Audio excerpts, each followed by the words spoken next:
This is Dr. Lieven coming to you for the VIP team, the first global university where the student gets paid to study.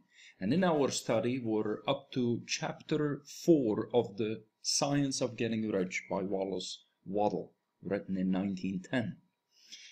Now, it is essential that you do view each chapter consequent to the other. So therefore, if you have not seen chapter 1, 2, or 3, or even if it's been a while, I would urge you first go ahead and go to our YouTube channel and view the 3 chapters before tackling this one. This is an exciting one.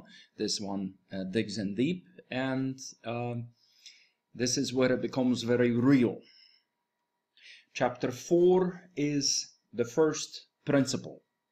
Thought is the only power which can produce tangible riches from the formless substance. The stuff from which all things are made is a substance which thinks. A thought of form in this substance produces the form. Original substance moves according to its thoughts. Every form and process you see in nature is the visible expression of a thought in original substance. As the formless stuff thinks of a form, it takes that form. As it thinks of a motion, it makes that motion. That is the way all things were created. We live in a thought world, which is part of a thought universe. The thought of a moving universe extended throughout formless substance, and the thinking stuff moving according to that thought took the form of systems of planets and maintains that form. Thinking substance takes the form of its thought, and it moves according to the thought. Holding the idea of a circling system of suns and worlds, it takes the form of these bodies and moves them as it thinks. Thinking the form of a slow-growing oak tree, it moves accordingly and produces the oak tree, though centuries may be required to do the work. In creating, the formless seems to move according to the lines of motion it has established.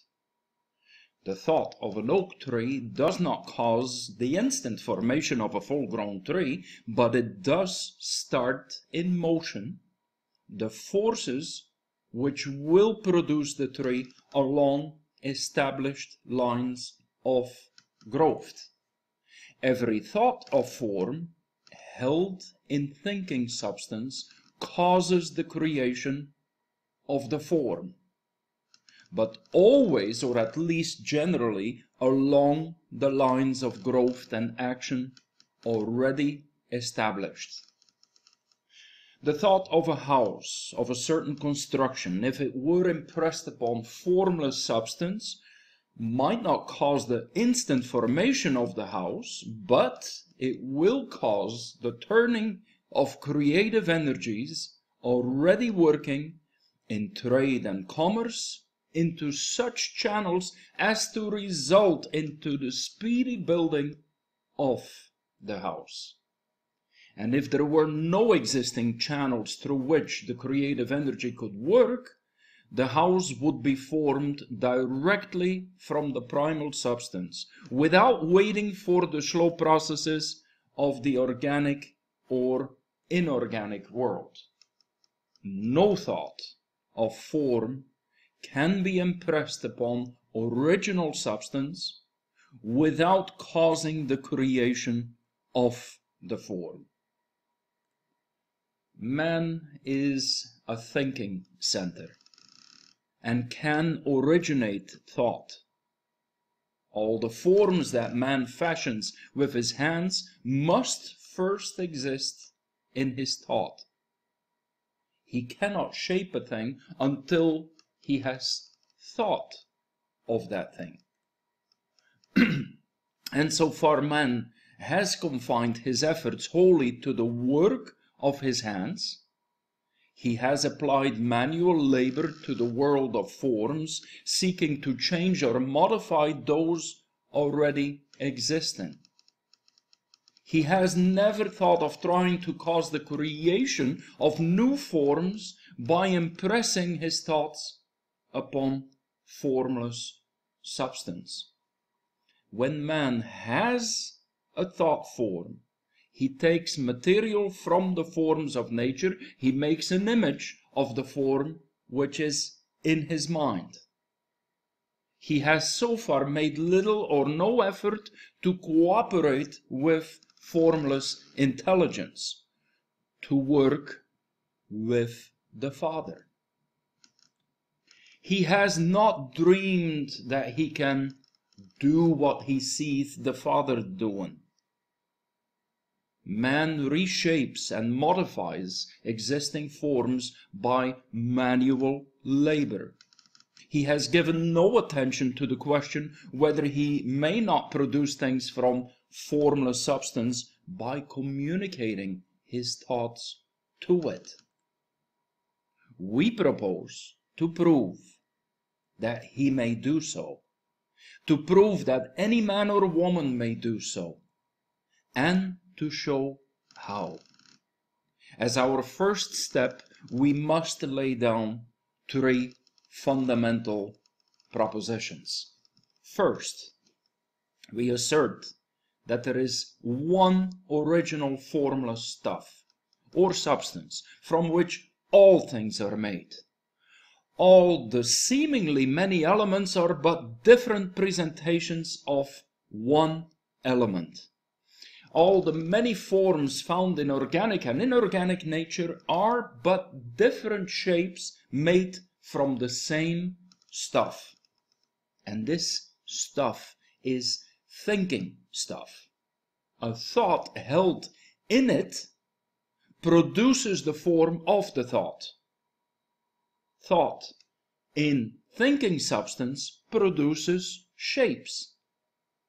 Man is a thinking center capable of original thought. If man can communicate his thought to original thinking substance, he can cause the creation or formation of the thing he thinks about. To summarize this: 1. There is a thinking stuff from which all things are made, and which in its original state permeates, penetrates, and fills the interspaces of the universe. 2. A thought in this substance produces the thing that it is imaged by the thought. 3. Man can form things in his thought, and by impressing his thought upon formless substance can cause the thing he thinks about to be created. It may be asked if I can prove these statements, and without going into details, I answer that I can do so, both by logic and experience. Reasoning back from the phenomena of form and thought, I come to one original thinking substance. And reasoning forward from this thinking substance, I come to man's power to cause the formation of the thing he thinks about. And by experiment, I find this reasoning true, and this is my strongest proof. If one man who reads this book gets rich by doing what it tells him to do, that is evidence in support of my claim. However, if every man who does what it tells him to do to get rich, that is prove until someone goes through the process and fails. The theory is true until the process fails. And the process will not fail, for every man who does exactly what this book tells him to do will get rich. I've said that men get rich by doing things in a certain way. And in order to do so, men must become able to think in a certain way. And man's way of doing things is the direct result of the way he thinks about things. To do things in a way you want to do them, you will have to acquire the ability to think the way you want to think. This is the first step towards getting rich. To think what you want to think is to think truth, regardless of appearances. Every man has the natural and inherent power to think what he wants to think, but it requires far more effort to do so than it does to think the thoughts which are suggested by appearances. To think according to appearance is easy. To think truth, regardless of appearances, is laborious and requires the expenditure of more power than any other work man is called upon to perform. There is no labor from which most people shrink as they do from that of sustained and consecutive thought. It is the hardest work in the world. This is especially true when truth is contrary to appearances. Every appearances in the visible world tends to produce a corresponding form in the mind which observes it. And this can only be prevented by holding the thought of the truth. To look upon the appearance of a disease will produce the form of the disease in your own mind and ultimately in your body, unless you hold the thought of the truth, which is that there is no disease. There is only appearance, and the reality is health. To look upon the appearances of poverty will produce corresponding forms in your own mind unless you hold the truth that there is no poverty, that there is only abundance. To think health when surrounded by the appearances of disease, or to think riches when in the midst of appearances of poverty, requires power. But he who acquires this power becomes a mastermind. He can conquer fate. He can have whatever he wants. This power can only be acquired by getting a hold of the basic fact which is behind all appearances. And that fact is that there is one thinking substance from which and by which all things are made. Then we must grasp the truth that every thought held in this substance becomes a form. And that man can so impress his thoughts upon it as to cause them to take form and become visible things. When we realize this, we lose all doubt and fear, for we know that we can create what we want to create. We can get what we want to have. We can become what we want to be. As a first step towards getting rich, you must believe these three fundamental statements given previously in this chapter. And in order to emphasize them, I repeat them here. 1. There is a thinking stuff from which all things are made, in which, in its original state, permeates, penetrates, and fills the interspaces of the universe. 2. A thought in this substance produces the thing that is imaged by the thought. 3. Man can form things in his thought, and by impressing his thought upon formless substance, he can cause the thing he thinks about to be created. You must lay aside all other concepts of the universe than this monistic one, and you must dwell upon this until it's fixed in your mind and has become your habitual thought. Read these creed statements over and over and over again. Fix every word upon your memory and meditate upon them until you firmly believe what they say. If a doubt comes to you, cast it aside as a sin. Don't listen to arguments against this idea. Don't go to churches or lectures where a contrary concept of things is taught or preached.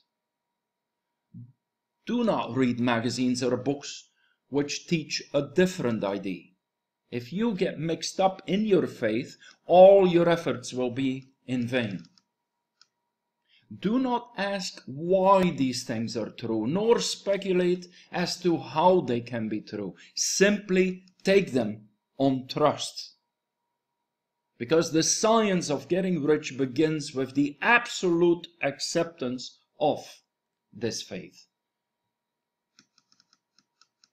Given the importance of these 3 fundamental statements, this is me adding this to the sideline, I will end this class with yet another repetition of these 3 truth principles.